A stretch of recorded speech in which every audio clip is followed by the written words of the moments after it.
오늘 성경에 나오는 오순절 날에 제자들에게 하나님이 부탁한 내용이 있어요. 그런데 그 때는 어떤 때냐? 예루살렘을 떠나지 말고 하나님의 약속을 기다릴 때다. 그렇게 말하니까 예수님의 말씀대로 박해가 있고 견디기 힘든 예루살렘의 제자들과 예수님의 육신의 가족과 그리고 120문도가 그 마가의 다락방에 가가지고 열심히 기도를 합니다. 한 마음으로 기도해요. 그들은 하나님의 약속을 믿고 예루살렘에서 열심히 기도했습니다. 기도할 때였어요, 그들은. 그랬더니 변화가 오는데 성경은 이렇게 얘기를 합니다. 혼련이 하늘로부터 그러지. 급하고 강한 바람 같은 소리가 있어 그들이 앉은 온 집에 가득하며 마치 불의 혀처럼 갈라지는 것들이 그들에게 보여 각 사람 위에 하나씩 임하여 있더니 그들이 다 성령의 충만함을 받고 성령이 말하게 하심을 따라 다른 언어로 말하기를 시작하니라. 그렇게 얘기를 합니다. 그런 역사가 났다. 여기에 보면 하늘로부터 급하고 강한 바람 같은 소리가 있어. 그럼 이 마가의 다락방에 임한 하늘로부터 강한 바람 같은 소리는 우리가 보는 세상의 하늘이 아니라 그들 영적 속에 그들의 내면의 속에 강한 변화를 체험하게 되는 거죠. 내면의 세계 체험입니다. 그래서 여기에서 또 말하기를 그들이 다 성령의 충만함을 받고 그랬습니다. 충만함을 받는다는 건 지배받는 상태를 의미해요. 충만하다. 성령의 말하게 하심을 따라 다른 언어로 말하기를 시작하니라. 그러니까 성령이 그들의 감성만 지배한 게 아니라 그들의 언어까지 지배를 하는 거예요. 원래 감성이 지배받으면 언어가 지배받습니다. 여러분 화나면 좋은 말을 합니까? 욕하잖아요. 분노하면 분노된 말을 하잖아요. 성령을 받으니까 그들의 언어까지 하나님의 통치를 받게 되는 겁니다. 지성과 감성이 변화를 체험하게 되고 언어 역시도 하나님이 주장을 하게 돼 있었습니다. 그러니까 갈릴리 사람들이 쓰는 언어가 아니라 거기에 천하 각국에서 예루살렘을 찾아온 그들의 언어로 들을 수 있도록 갈릴리 사람들이 얘기를 하는 거예요. 신비한 거죠. 방언으로 하나님의 신비한 세계를 얘기를 하는 겁니다. 그러니까 이 소리를 들은 사람들이 성경에 그런 말 있죠. 이 소리가 난 후에 큰 무리가 모여 각각 자기의 방언으로 제자들이 말하는 것을 듣고 소동하여 다 놀라 신기하게 여겨주되 보라, 이 말하는 사람들이 다 갈릴리 사람이 아니냐? 각처의 모임이들이 소동하는 거예요. 듣고 소동하는 거예요. 다 놀라 신기하게 여겼다. 그도 그럴 것이 여러분 가정이나 동네에 공부를 미국도 한 번 안 갔다 온 사람이 영어를 유창하게 하든지 독일 말을 배우지 않고 중국말 배우지 않은데 그 말을 유창하게 하면 깜짝 놀라잖아요. 아유, 저 사람이 언제 저 언어를 배웠지? 하고 듣고 놀라는 거 아닙니까? 이들 역시도 갈릴리 사람들이 막 그래 하니까 그곳에 모인 사람들 보면 굉장히 여러 곳의 사람들이에요. 지역마다 그 지역에 방언이 있는데 서로 간에 잘 안 통하는 방언 많잖아요. 그래서 이 오순절의 역사는 하나님 편에서 보면 일반적이고 보편적입니다. 하나님은 다 할 수 있으니까요. 안 배운 것도 하고 배운 것도 하고 듣지 않는 것도 생각나게 하는 능력이 하나님께 있기 때문에 하나님 편에서 보면 아주 보편적이에요. 하나님 편에서 보면 홍해가 갈라지는 것은 할 수 있는 거잖아요. 그 사람 편에서 보면 신기한 거라고요. 왜냐하면 사람들은 배운 것만 알잖아요. 눈에 보이는 것만 믿으려고 하기 때문에 그런 거예요. 그런데 사람들은 지역마다 나라마다 언어 장벽이 있기 때문에 말이 잘 안 통하게 되는 겁니다. 그러면 우리가 하나님이 아담과 하와를 창조하시고 이 땅에 그 에덴 동산을 만들어 주신 그 하나님께서 원래는 언어가 하나입니다. 그러면 이 언어가 언제 이렇게 쪼개졌느냐, 혼잡해졌느냐 하는 그런 기원이 성경에 나와 있습니다. 사람들이 타락해가지고 있을 때 하나님께서 보시고 창조한 자체를 그냥 안타깝게 생각하시고 홍수 심판으로 사람을 멸했습니다. 그래서 코로 숨 쉬는 모든 짐승과 사람을 멸한 후에 노아의 가족만 구원해 줬어요.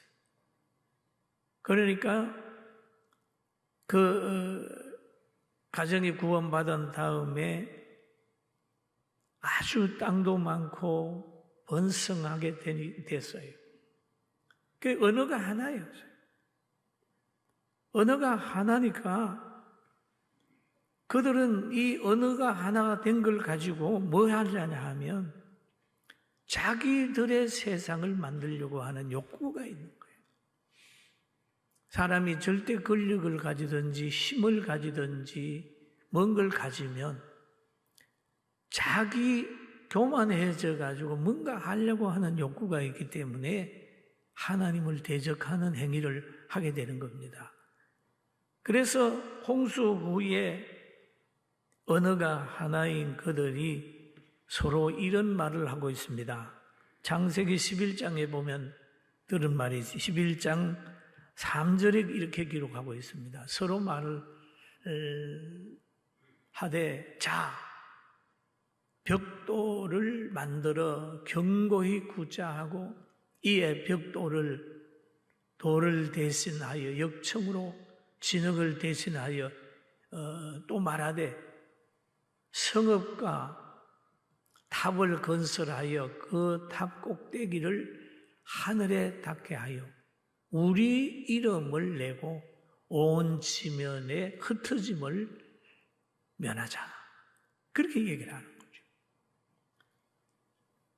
그냥 이 탑을 쌓자. 탑을 쌓자. 그 쌓는 목적이 우리 이름을 나타내고 하나님이 없는 거예요. 하늘에까지 닿게 하고 우리 이름을 나타내고 흩어짐을 면하자. 이 바벨탑이잖아요. 그럴 때 하나님이 창세기 11장 7절에 보면 이런 말씀을 자 우리가 내려가서 거기서 그들의 언어를 혼잡하게 하여 그들이 서로 알아듣지 못하게 하자 하시고 그 언어를 혼잡하게 된 거죠. 이때 언어가 혼잡하게 된 겁니다. 그런데 이 언어가 혼잡하게 되는데 이 혼잡한 언어가 오순절 마가의 다락방에서 제자들이 성령을 받음으로 해가지고 혼잡한 언어 세계를 극복을 하고 그들에게 진리를 증거했다는 내용이 오늘 기록이 되어 있어요. 할렐루야. 하나님의 나라 가면 언어가 하나. 언어뿐만 아니라 교만한 사람에게는 말 안 통하는 사람이 많이 생기게 되어 있습니다. 뭐 갈등한다잖아요. 마음이 하나 안 된다고 하는 말은 거기에는 목적이 다르기 때문에 마음이 하나가 안 되는 겁니다. 그래서 오순절에 보면 그 언어의 장막이 다 이제 무너져 가지고 예루살렘에 모인 경건한 유대인들이 하나님의 말씀을 듣게 됐다라고 하는 내용이 오늘 본문의 내용입니다. 그래서 또한 하나님께서는 약속을 믿고 순종하는 사람에게 성령을 준다. 예루살렘에서 성령이 그들에게 임재했다. 또 하나님은 성령을 받은 그 사람들을 통하여 복음을 전한다. 하나님의 나라의 기쁨을, 신비스러움을 그들에게 전하게 되는 겁니다. 오늘은 성경에 보면 그럽니다. 사도가 함께 모여 그들에게 분부하여 이르시되 예루살렘을 떠나지 말고 내게서 들은 바 아버지의 약속하신 것을 기다리라. 그렇게 1장 4절에 이 얘기를 합니다. 이 말을 들은 제자들이 예루살렘을 떠나지 아니하고 마가의 다락방에서 가서 기도를 합니다. 이게 오순절의 역사로 연결이 되는 거예요. 그러면 성령 받은 사람은 성령의 지배를 받아가지고 온 사람들에게 복음을 전파하게 되는 겁니다. 여기에서는 인간의 소리가 아닙니다. 이성의 소리가 아니라 천상의 소리, 하나님의 신비스러운 말씀을 전하는 거죠. 또 이들 중에 한 사람, 사도 요한 같은 사람은 그렇게 많은 사람이 죽이려고 했지만은 그는 죽지 아니하고 밤모섬까지 유배가 가지고 계시록을 기록을 해서 오늘날 성경 제일 마지막 장에 붙어 있지 않습니까? 하나님은 성령의 사람을 통하여 일하시고 복음 전파한다는 사실을 알고 우리도 성령의 사람이 되기를 주님의 이름으로 축원합니다. 아멘. 그리고 신들린 자의 언어를 여러분이 아시지요? 성령에 붙들린 사람은 성령의 감동으로 사랑을 얘기하고 기쁨을 얘기를 하고 감사를 얘기하고 전능자를 소개하고 많은 사람을 천국으로 인도하는 소망을 주는 말씀을 전한다고 하면 이 악령이 들린 사람들 보면 분노하고 정죄하고 그렇게 합니다. 그리고 악령이 들린 사람들 보면 막 대단하잖아요. 악한 말을 하잖아요. 그런 사람을 가르쳐서 우리는 그러잖아요.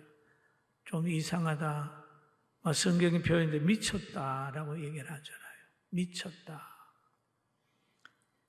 그런데 우리는 미쳐도 예수님께 미치면 사랑하게 되고 절제하게 되고 행복하게 되는데 돈에 미치고 마약에 미치고 권력에 미치고 그래 돼버리면 사람을 괴롭히는 사람이 될 수 있기 때문에 이왕 미칠 바에는 예수 믿고 미칩시다. 아멘. 그렇게 되는 거예요. 그리고 여기에 있는 사람들을 보면은 놀랐다 그런 말이 있죠. 놀랐다. 많은 사람이 신비하게 생각하고 놀랬다. 왜 놀랍니까? 자기들의 생각하고 너무 차이가 있으면 놀라는 거예요. 성경에 보면 엘리사에 대한 이야기가 나와요. 아합 때에 그 나라가 너무 타락을 해버리니까 하나님이 흉년을 거기에 보내는 거예요.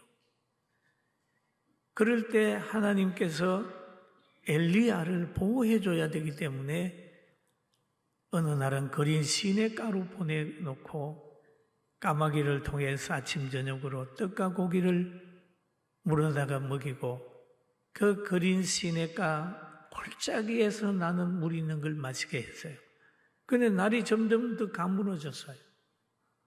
그렇게 되니까 그린 시내물이 말라버렸을 때 하나님이 다시 엘리야에게 말합니다. 엘리야야, 너 저 사르밧에 가봐라. 거기에 가면 가부가 있는데 그 가부와 더불어 흉년을 이겨가라. 그렇습니다.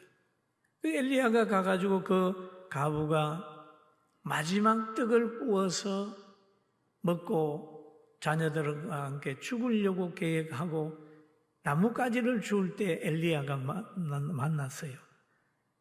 그 여인 보고 너 떡 구워가지고 나한테 좀 따라.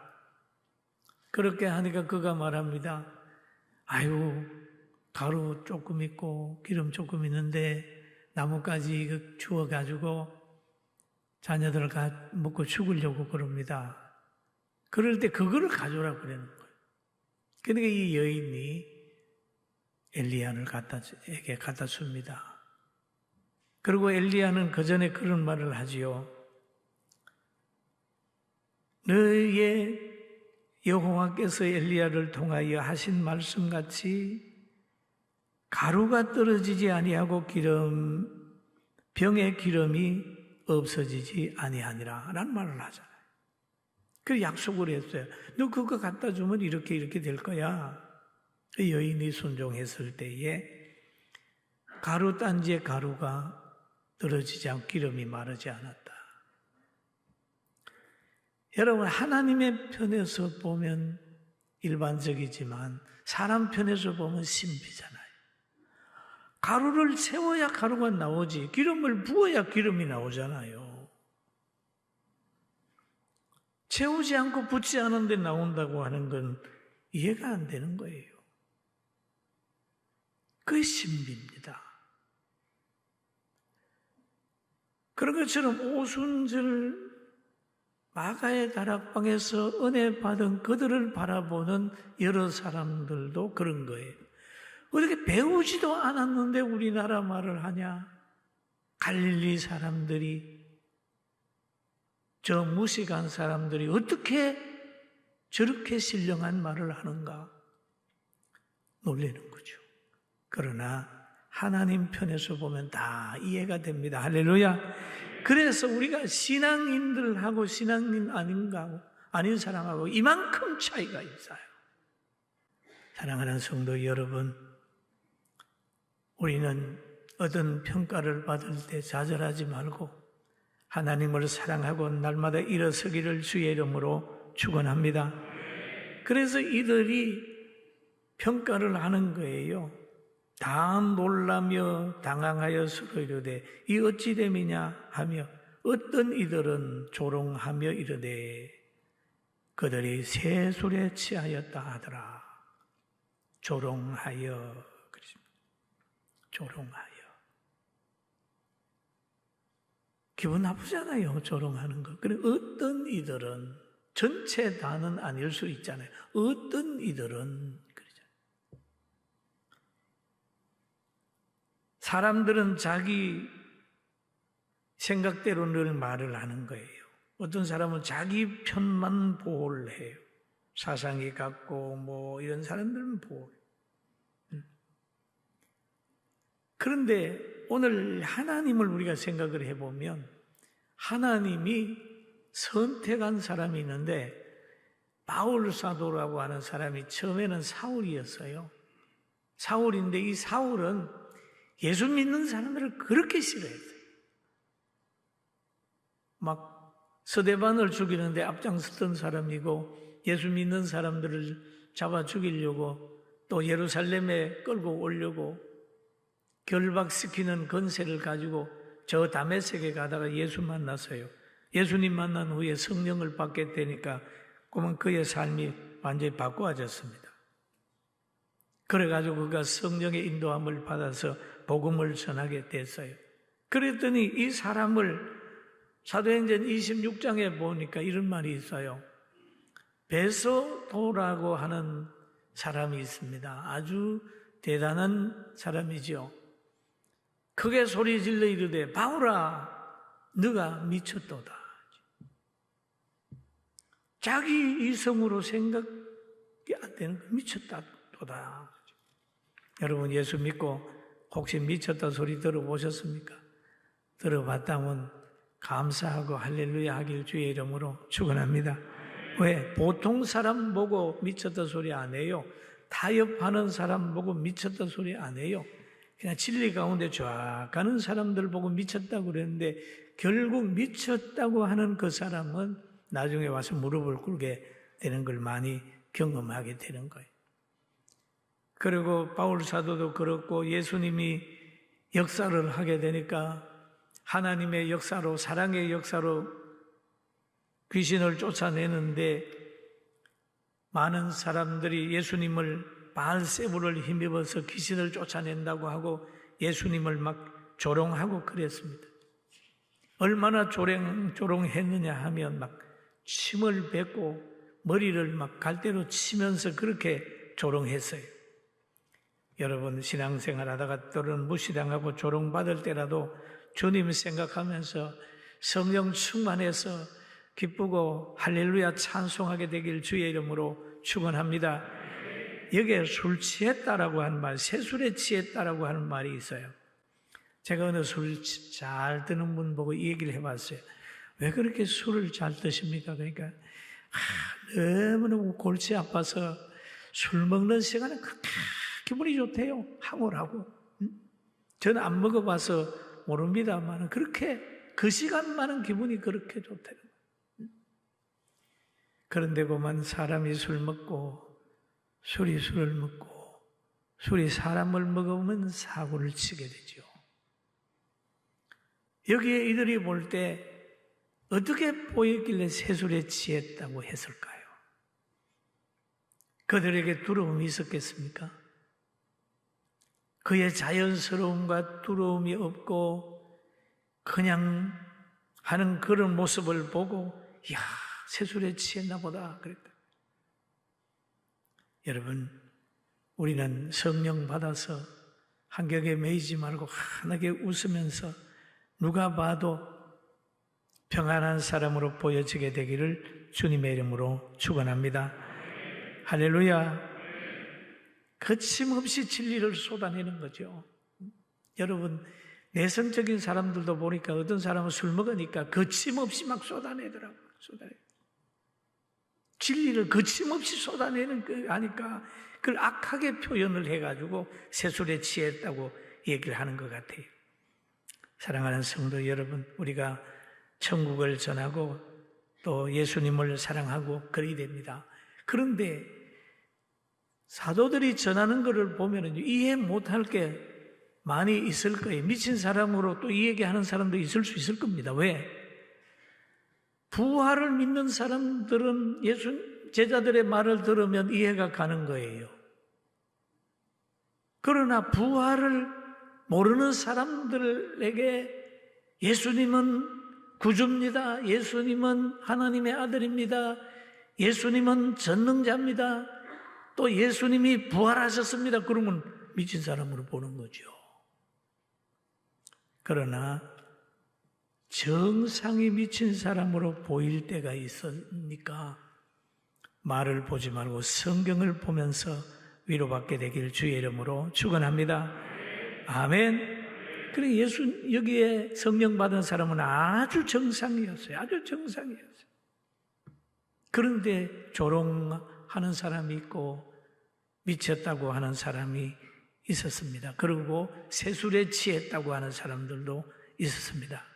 오순절 마가의 다락방에서 성령 받은 이들의 모습을 가지고 초대교회를 이끌어 가는 것처럼 우리 모두가 그렇게 되고 영육간에 행복하기를, 여러분의 가정에 행복하기를 주의 이름으로 축원합니다.